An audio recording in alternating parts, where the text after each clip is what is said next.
Welcome to another edition of the Instant Wrestling Report. Alongside my partner Ryan. I'm your host Jamin, and this edition of IWR, we're going to do our 2012 WWE Punk vs. Bryan review. That's what this show. What is that? Sorry? That's right?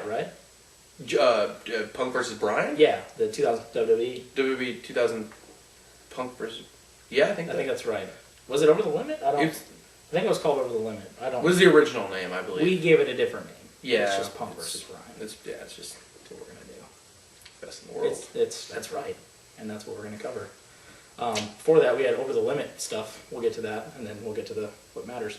Starting out, we didn't even have an intro, didn't have a package starting out the pay-per-view. We had the People Power Battle Royal for a shot at either the IC or the US Championship. Just had everybody in there starting. It seemed like there was, 15, 20 people in there starting out.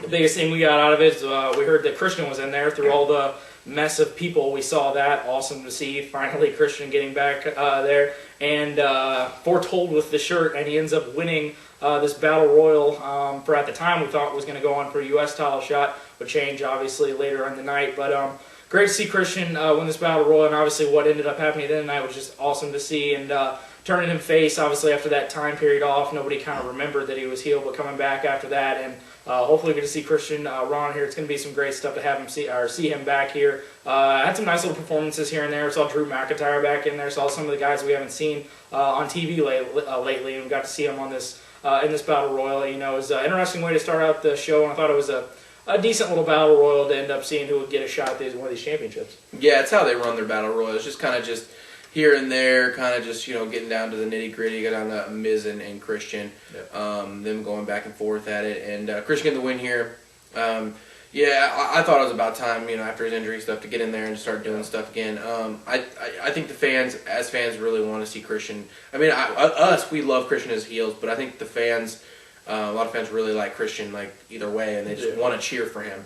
And you could really tell that people wanted to see him win here, and he did win, and just glad to see. I had no idea he was even on the show. I wore the shirt, so it's pretty badass. Yeah. Moving on now to the WWE Tag Titles, we had champions Kofi, Kingston, and R-Truth going up against Dolph Ziggler and Jack Swagger. Yeah, this wasn't too bad of a little tag match they did here. Just Kofi and just Truth's entrance is just god awful. Just so uncoordinated. You'd think. I'm not gonna get racist. You'd think that these guys would just be a little bit more coordinated, but no, not as a team at all. I don't know. I think they could have probably pulled the trigger here and let Dolph and Swagger have. I mean, neither of these guys are doing anything except for losing matches, which shouldn't happen. Why even have Vicky Guerrero with them? She gets them a bunch of shitload of heat, and then they just lose. Yeah. So I don't know, but overall, it was just decent, fun, kind of spotty tag match, and I thought it was okay. Yeah, this was what it was, really just kind of an alright little tag match here. Like you said, just Truth and Kingston just have absolutely no chemistry. They don't fit together. Like I said in the preview, just unfortunate that, the injury to Evan Bourne, because obviously they're going to run with air boom. They just threw Kofi in there with Truth, and it doesn't work. It's just unfortunate they didn't drop it to Ziggler and Swagger, which, can move on to these things, because Truth and Kofi can do a lot of things just as singles thing, as, Swagger and Ziggler can do, but I just think if they're rolling with Ziggler and Swagger as a team, I think it would make a lot of sense. And obviously, like you just said, with Vicky building up the heat and then have them lose every fucking match they're in, seemingly. I mean, they'll get these sporadic wins here and there, but it's just stupid. But an alright little tag match here, and Kingston and Truth retain the tag titles. Moving on now to the Divas Championship. King champion Layla going up against Beth Phoenix. This was a pretty decent little Divas matchup here. Layla continuing to impress, and obviously Beth just showing just how great Beth is. I mean, she just works over, just body parts, just everything that you could really ask for a diva or a women's wrestler to do. She's great as usual. And as I said, just Layla continuing to progress, hitting that neck breaker and retaining the championship here, and pretty decent little Divas Championship match. Yeah, I mean, this was okay. This was just an okay little Divas match here. I think the Divas matches are progressively getting better. There's still really nothing to jump up and down about. But like I said, last time we saw Layla, she got in there and, it didn't look like she was fumbling around. It looked like she really knew the ring and she'd been training. And Beth's been wrestling for years and knows how to do it. So you get them in there and they give them a little bit more time than what they're normally getting. You could see a really good women's match, but I I fear it's never going to happen. Probably. But Layla gets the win here, clean off of Beth. Good win for Layla and going on to continue her reign here. Next matchup, we have the Fatal 4-Way match for the World Heavyweight Championship between champion Sheamus, Chris Jericho, Randy Orton, and Alberto Del Rio. Yeah, this was a you know, one of those Fatal 4-Ways like how WWE runs it. You know, they have either, you know, one guy's a face, the rest guys are heels, or, you know, 3 faces, 1 heel. This time it was just split down the middle. Two faces, 2 heels. The Jericho and Del Rio worked over both Orton and Sheamus a lot of this match. Not too much teamwork from, you know, Orton and Sheamus, obviously, not playing it like that. But this had some good spots here and there. Some definitely some spots where we thought, you know, Chris Jericho was going to win. We were getting ready to be like, yeah, let's do it. Let's give Jericho this. We really been talking about, you know, okay, you know, Jericho's thinking about leaving again after, you know, here pretty soon. We'll just give him a title run so he'll stay around. Yeah. I'm completely fine with that. Just give him a run, one more run here. You know, as a champion, run into SummerSlam or something like that, and it'd be completely okay with that. But they didn't. Sheamus retained here, and just I'd say a pretty good 4-way. You know, I don't know. It was, I don't remember how long it was. It was probably near 15, close to 15, somewhere around there. 15 minutes or so. They did a pretty good job, I think. Yeah, I thought this was pretty good. Little under my expectations. I thought this could have been a little bit pretty better. Pretty better. Doesn't makes it a little bit better. But yeah, like I said, doing the kind of typical 4-way thing, working off each other, doing some double teams here and there, working on the heel face kind of dynamic in a 4-way there, which they usually do pretty well. This one, I really thought Chris Jericho could have won this. Definitely that after that bro kick that he hit and then went into that pinfall, that quick fall from Jericho, I thought he had it there. So it was really good. Near falls this match, I thought were some good stuff there. But continuing with that Sheamus run, you could really start to see, like we were talking at the end of this match, starting to see that kind of that John Cena kind of element where he's getting some cheers, but he's getting some boos, so he's going to get that kind of split kind of reaction to him when he starts to come out, which WWE loves those. WWE loves any kind of reaction, whether it's, you know, cheering, booing, wherever the hell it is. They love to see that, and it looks like they could keep rolling with that. And it's, if you hate him, if you like him, whatever they're going to do, it looks like they're going to keep rolling with it. But I would have definitely loved to see Chris Jericho get the win here. Like he said, just... And like I said in preview, it just seems like they get those kind of, you know, Jericho returns and he'll get those kind of runs with the world title here and there, and that'll run for a couple months that I thought would have been a pretty good move here. Obviously, I'm a huge Jericho fan, we both are. But keeping the title on Sheamus there, hopefully he can continue to do some great stuff like we saw. Extreme Rules, pretty good matchup here, so we could roll with that. As long as he's putting on good matches, then, you know, I guess they're going to continue rolling with the championship. That's what we see with the WWE Championship. That's why we had him for, you know, as many months as we had. So if we continue, you know, producing some good stuff, we're going to see Sheamus with the World Championship for a little bit longer, and he retains the title there. Next matchup, kind of a run of matches that were impromptu here. We had The Miz come out and start just bashing Brodus Clay, saying how, you know, I've fallen down so far, it's just BS how he could come in and get all this, you know, reaction from all the crowd, and Brodus Clay come out, and we saw another Brodus Clay squash match to The Miz, which was great to see, being how big of a Miz fan I am. Yeah, so another Brodus Clay squash match, same as shit we've seen on SmackDown's Raws and pay-per-views. Yeah, what was it? Just Miz came out and just did a little dance number thingy. I didn't even want to mention that. Yeah, I thought we'd just let that go. We just let that go? He had to bring back the fucking 05, just shitty fedora just thingy. Douche hat. Just whatever that is. Yeah, I mean, is this just for the live audience, just to get a pop, or is it just it's like, what's that, the thing that they just, like, where you eat food, like you test food, and you, like, cleanse your palate? Yeah. Whatever that stuff's called, you just a little scoop of ice cream on a palate, just cleanses your palate before you get to the next match. Just so you're just not... I don't have that sense of cleansing my palate, though. Yeah, it just kind of just seems like just sticking to some shit on a spoon. It does. Just a big old hunk of shit. Just chunks of just porcupines in them. Just gravel and nails in them. That's right, and just some... You see a porcupine? That's an animal. That's an animal. I was thinking like what are the things that are on trees? Just pine cones. Pine cones, not porcupine. Well, either way. Fuck. Yeah. Yeah. Squash doesn't match. taste good either way. It just doesn't none of it tastes good. No. But yeah, squash or whatever. It is what it is.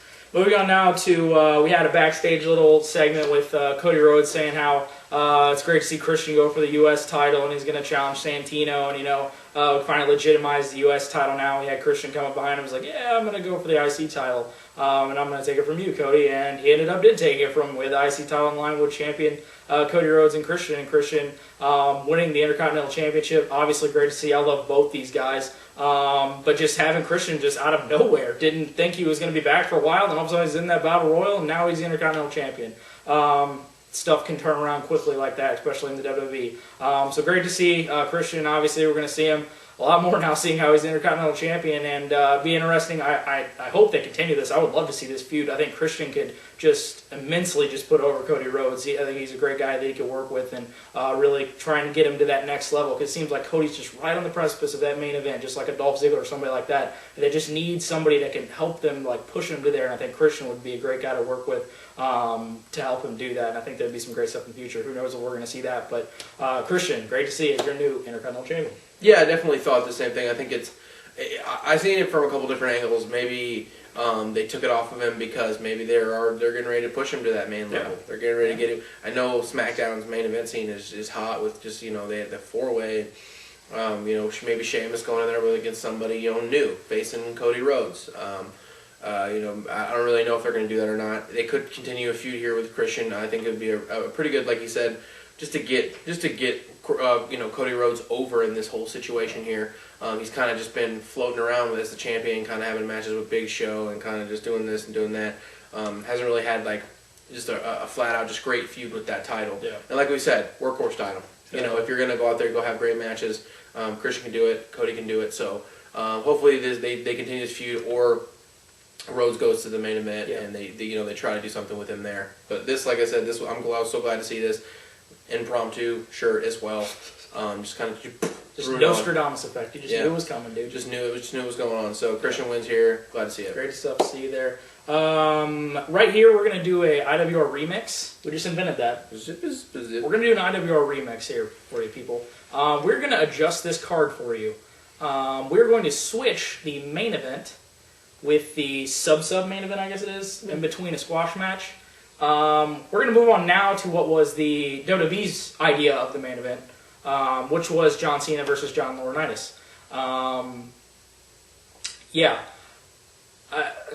Do you want to cover this match first? Do you want to go? Talk about it? I mean, here's what I got out of it. Yeah. The first 5 to 7 minutes, I felt like I was watching a PG version of Hostel. There was no, dramatic, bloody, gory scenes. It was like John Cena, just torturing. Just torturing, but PG style. Just PG torture. Can we say fun torture? Is that even a real thing? Just forture? Hashtag forture. Forture. We had one chair shot by John Laurinaitis to turn the tide. He ran away again. Came back with Big Show. Big Show was grabbing him out. Big Show, holy shit. Just got fired, didn't he? So, he shouldn't be there. Yeah, Big Show just got fired. He did. Dragged him out there oh my God, how is he going to overcome the odds of Big Show and John Cena? They can't be together, can they? Oh, no! Big Show turned, and then he hit John Cena. No one saw this coming except for everyone in this room right now and people with brains. Literally, if I just stuck a turkey on my hand, just up in the hole, the crevice of a turkey, and then punched John Cena in the face. Mm-hmm. That's how big John Cena, that's how big Big Show's hand is. That's right. And then this was just, I can't say this wasn't entertaining. I can say that this was really, I was laughing at Laurinaitis getting his sternum shoved into the side of the ring. He can't get in the ring correctly. Yeah, he hasn't wrestled in 12 years or something. Yeah. Let's just do, it was entertaining. The crowd was it's like John Cena giving lessons on how to rape. Yeah, you have 10 I'm going to put you into an STF right now. If you do not tap out in 10 seconds, I'll let go.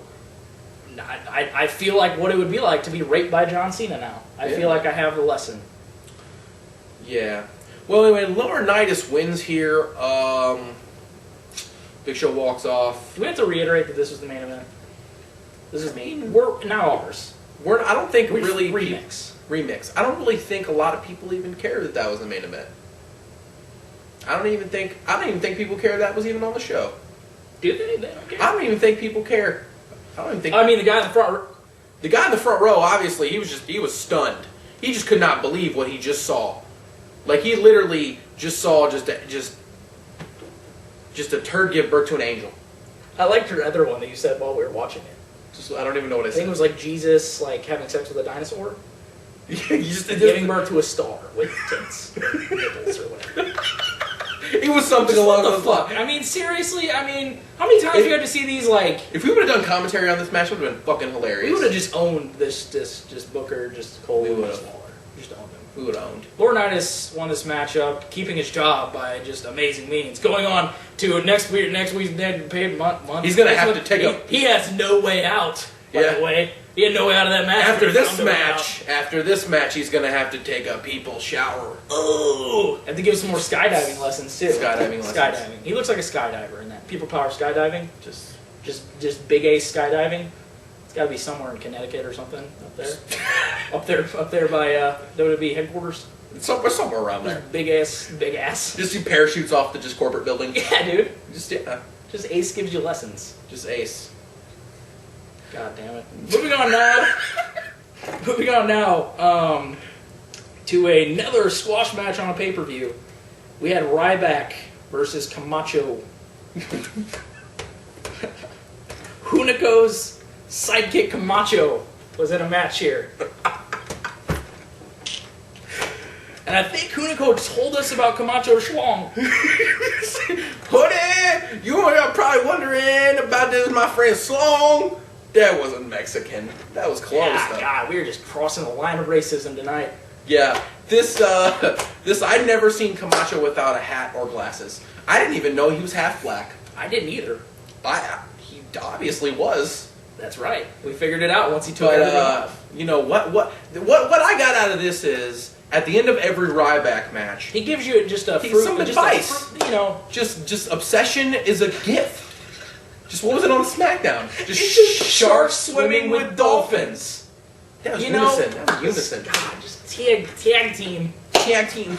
I don't really. I'm very confused not even as a fan, just as a person. I'm a human being. I'm just questioning my own sexuality right now. You know, Ryback matches does that to you. You know. Yeah. So Ryback won. We'll continue to see more Ryback squash matches and continue to just see the amazing intelligence and just fruits of knowledge from Ryback's brain. Just a man rat on steroids. That's right. Just continue the fruits of thought. I don't even think that's a term, but I just made it up. We're just gonna write them all down. We'll write them down and we'll remember them. I might get tattoos of them. Just Ryback. Just a Ryback Bible. Good one. Just Ryback poems. We'll remember them. Ryback getting your win and the second squash match on this pay-per-view. Moving on now to our main event that we will switch around on this WWE Over The Limit pay-per-view, which is WWE Punk versus Bryan, which was for the WWE Championship. We had champion CM Punk against Daniel Bryan. Just how big did your wiener get in this matchup? Pretty big boner in this one? 3.5 inches. 3.5. That's strong. I know that personally. That's a strong boner. Just throw some rice and just a crab ragoon on there, and you just got a Chinese dinner. Can't say it any better. This was fucking awesome.